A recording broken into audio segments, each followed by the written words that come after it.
Hey everybody, today we are going to talk about displacement maps. Displacement maps are a really easy, effective way to add texture to any sort of images, and that images on images, text on images, you name it.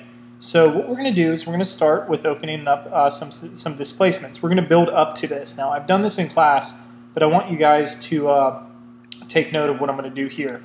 I'm going to go ahead and grab a jacket, the Rolling Stone jacket I was using, and the leather jacket I should say, and the Rolling Stone logo.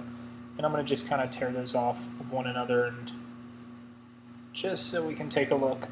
Alright, so basically what we want to do is put this logo on this, this jacket. Alright, now to do that we have a couple of options. First option is we're going to copy and paste. So I'm going to just Command C and Command V. Command T to free transform and scale down onto the jacket.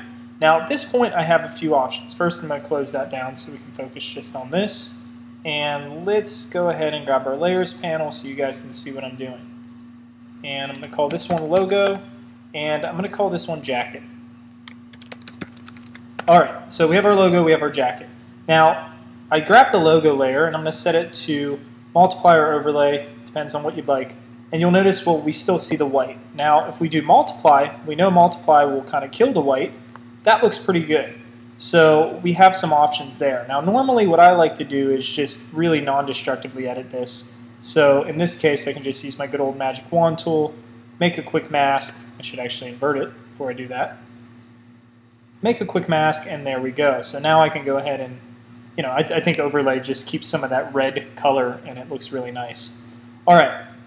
Now that I have this, I need to distort this, because this does, you know, this would pass, but there's still, if we take this off, you can see the nooks and crannies of this jacket.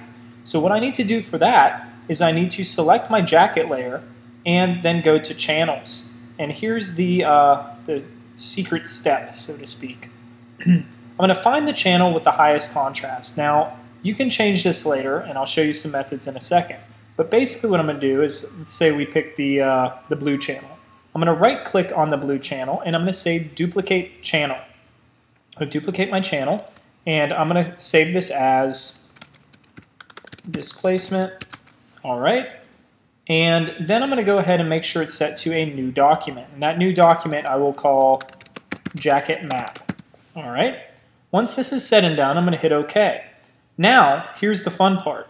What we can actually do is displacement maps basically distort, in our case, the logo, using a map that deals with black and white images. Well, the first thing I want to do is set my mode to grayscale. And that will kind of limit it to just black and white. Then I'm going to go to image adjustments, levels. And here, what I can do is adjust the light and dark. So I can make it a little more extreme. And the more extreme, let's say I do it like this, extreme highlights, extreme dark points. The more extreme it is, the more bending it will do. So I can go ahead and just richen that up to my liking. Once I get that to where I like it, I'm going to go ahead and hit save. And I'm going to go ahead and just place this PSD on my desktop. And we'll keep it called jacket map. Alright, now that we have our jacket map, what we're going to do is we're going to go to our jacket layer. So I can close that down and I'm going to hit the RGB here. And we're going to apply the map to that image. Alright, now that we have, what we're going to do is we're going to apply a displacement map. So the first step is you're going to go to filter, and we're going to make this non-destructive, or the best we can, convert to smart filter. Alright, it's going to ask us to basically rasterize that logo, that's okay. And here, now that I have a smart filter, I'm going to go to filter, distort, displace. Alright, now I'm going to set mine to probably like 25 and 25. We'll start with that and see. And I'm going to hit OK. I'm going to select my jacket map layer that I just made, and you can see it really bends it, and it almost bends it too much, so we need to make that less powerful. So I'm going to go back and I'm going to maybe set it to 18, and I usually do equal numbers, it just is a habit of mine.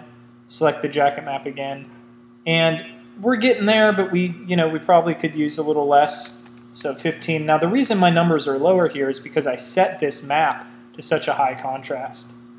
There we go. Now we're getting there.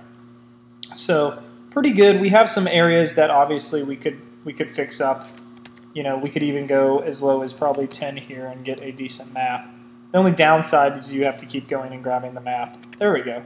So just enough, and you can see with the filter, without the filter here, it just bends it enough to appear real. So that's one way of doing a jacket or a displacement map. Now you could, displace anything with anything else. You can displace text with an image. You could displace one image with another. I could put, I could displace this lips logo with an image of myself. You name it, and it will displace it. So what I'm going to do now is, let's do that. Let's displace or put a texture around our skin. So for that, I'm going to use the emo picture of me. You guys are sick of it, I know. But I'm going to drag that in and open that up so everything looks good. And I've already gone and made a displacement map, so let me open that up for you too.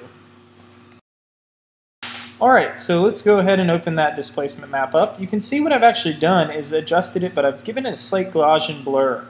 Filter, blur, Gaussian blur, and that gave me a little bit less of a sharp edge. And you saw in that last one, it really kind of distorted the edges. So let's go ahead and utilize that.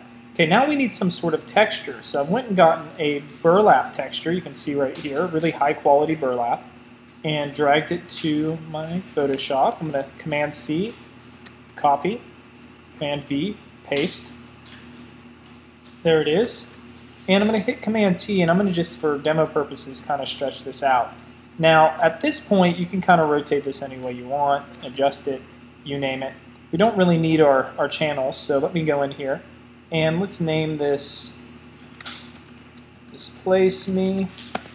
And we'll keep this one set to background. Now I'm going to add a mask, and here's a little trick. Go ahead and turn the layer down to 50-ish%.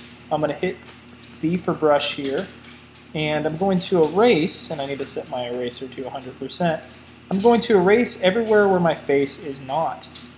And I'm going to go through that, and here we go. Erase away. Get in there with the hair, arrange it. There we go. Erase away as much as I possibly can. Alright, so we can always add to this later, but overall, not too bad. Okay. You probably want a bigger texture than I have here, but it's enough that will really get us going. Now the other thing I usually end up doing is I end up adding in the eyes. You can do this in different segments. You don't have to simply do the whole face at once. You can do the forehead at once and kind of deal with it that way. Alright, so what I'm going to do is I'm going to go ahead and erase this. There we go. And I'm going to make sure my mask is not selected, but my image of the burlap is. So, taking the image of the burlap, and I'm going to displace this as well. I remember I already made a displacement map of my face. And I'm going to go to Distort Displace. And this time I'm going to crank it up, like 30 each way. And the higher the number, the better here, especially you're going to see the bending. And watch what happens. Okay, let's find my displacement face right here. Okay, it really tends to wrap around the image of the face. And then I can even go back with my brush and kind of hit it a little bit. And I'll make sure I'm on the right layer here. There we go.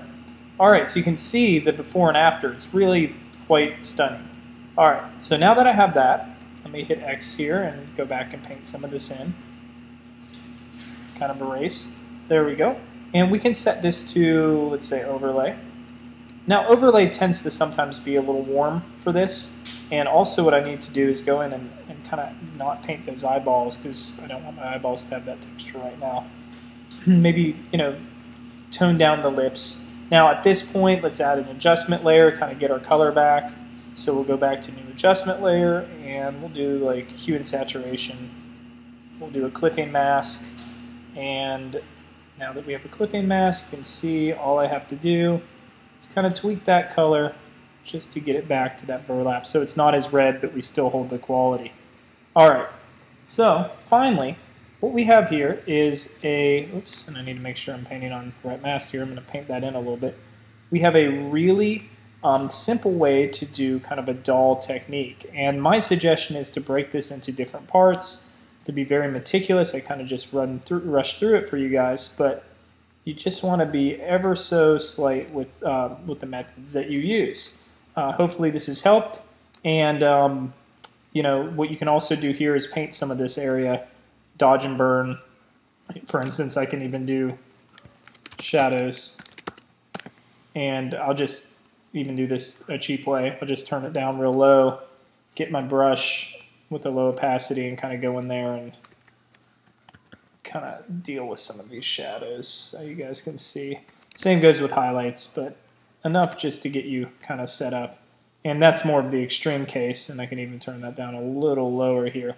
But now you can see how I can start to make myself kind of look like a doll. So hopefully this has helped, and I'll catch you guys next time.